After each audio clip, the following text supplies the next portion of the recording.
तो संसार की कामनाओं की पूर्ति कर हो जाना, अन्यान सिद्धियों के बारे में हम लोगों ने विगत दिनों में चर्चा सुनी। आज एकाएक मन में विचार आया, आपको बता दूं वास्तविक सिद्धि क्या है।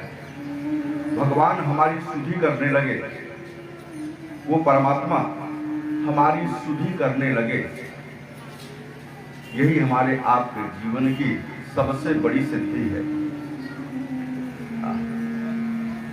हम कर्म करते करते थक जाएं, हमने भगवान को याद किया, ये कौन सी बड़ी बात है दुनिया करती है। भगवान हमें याद करने लगे, भगवान के ध्यान में हम आ जाएं, तब तो जीवन सफल है। और यदि भगवान के ध्यान में हम न आए, भगवान ने हमारे ऊपर अपनी कृपा दृष्टि न डाली, भगवान ने हमें न बनाया, तो हमारा प्रत्येक कर्म निरर्थक है, किसी कार्य का नहीं है। वो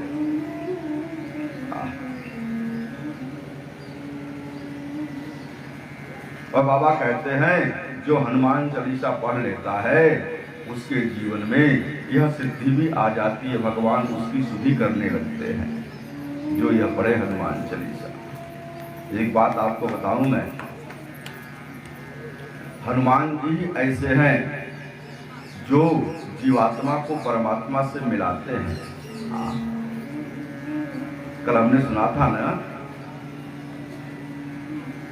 चाहे गोसाई जी महाराज हों, उनको राम जी से मिलाने वाले हनुमान जी महाराज, चाहे सुग्रीव ही क्यों न हो, उनको भी भगवान से मिलाने वाले कौन?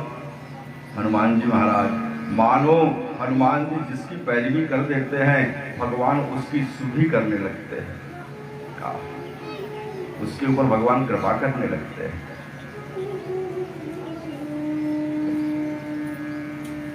इसीलिए हमारे यहाँ कहा जाता है कि यदि हनुमान जी को प्रसन्न कर लिया तो राम जी को प्रसन्न कर लिया। यदि मारुति नंदन प्रसन्न हो गए, मस्त हो गए, समझ लेना राम जी की कृपा की प्राप्ति में देरी लगने वाली नहीं है, अनायास ही राम जी की कृपा प्राप्त हो जाएगी।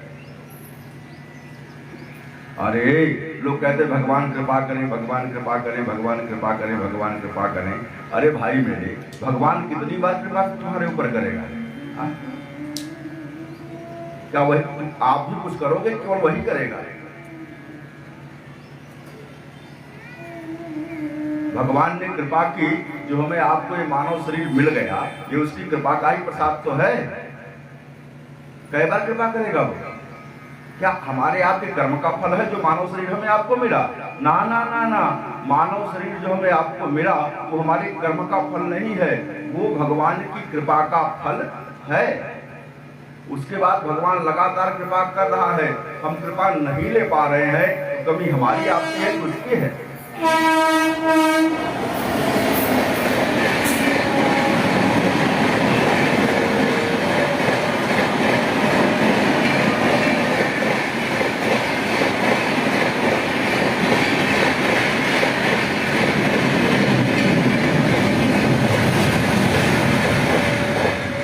इसी रामचरितमानस में गोसाई जी महाराज राम जी के मुख से कहलवाते हैं, भैया मेरे, कि मेरी कृपा मनुष्य के ऊपर लगातार बरस रही है, लगातार बरस रही है।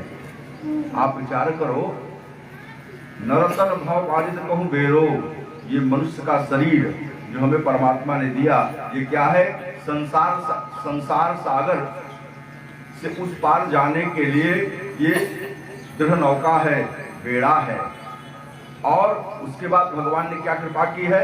सन्मुख मरुत अनुग्रह मेरो, जो श्वास हमको मिल रही है, ये किसकी देन है? परमात्मा ही दे रहा है कृपा, ये परमात्मा का अनुग्रह है, ये परमात्मा की कृपा है। सन्मुख मरुत अनुग्रह मेरो। और फिर भी हम कृपा को विसरा के पड़े हैं, किम कर्तव्य विमूढ़ होकर के भगवान कृपा करें, भगवान कृपा करें, भगवान कृपा करें। अरे यार, कर्म करो। भगवान ने कृपा करके मानव शरीर दे दिया, भगवान लगातार तुमको ये श्वास रूपी अनमोल खजाना दिए चले जा रहे हैं, और तुम उसके बाद उसका सदुपयोग नहीं कर पा रहे हो, तो कभी हमारी आपकी है या उसकी है? हमारी आपकी है, समझ लेना। ये अवसर मिला है, स्वर्णिम अवसर है। हम न भुना पाए कृपा को, हम कृपा को एकत्रित न कर पाए, हम उत्तल लेंस न बन पाए, तो पाप रूपी कागज में आग न लग पाए। इसमें दोष हमारा है कि उसका है। जैसे सूर्य की रोशनी हर जगह बराबर समान रूप से व्याप्त है, लेकिन हम चश्मा लेते हैं दादाजी का और नीचे कागज लगाते हैं, जल जाता है। हम न लगा पाए, अपने हृदय रूपी चश्मे को उत्तल लेंस न बना पाए, अपने हृदय रूपी चश्मे को स्वच्छ न कर पाए, तो हमारा पाप न जला, तो कमी हमारी है या सूर्य की है? हम न बन पाए सोलर प्लेट, सोलर पैनल न बन पाए, हमारे अंदर आत्मा का प्रकाश बल्ब न जला, तो सूर्य की रोशनी में कमी नहीं है, हमारे आपके अंतःकरण में कमी है। हम वो कृपा एकत्रित कर नहीं पा रहे हैं। और वो कृपा एकत्रित कैसे होगी, यही विधा बताते हैं हनुमान जी महाराज। इसलिए कहा जाता है कि हनुमान चालीसा मात्र पढ़ो, पढ़ोगे तो जीवन के 40 सूत्र हनुमान जी महाराज हमें आपको देंगे। कितने? 40 लाइनें हैं, मानो जीवन यापन के 40 सूत्र हैं ये।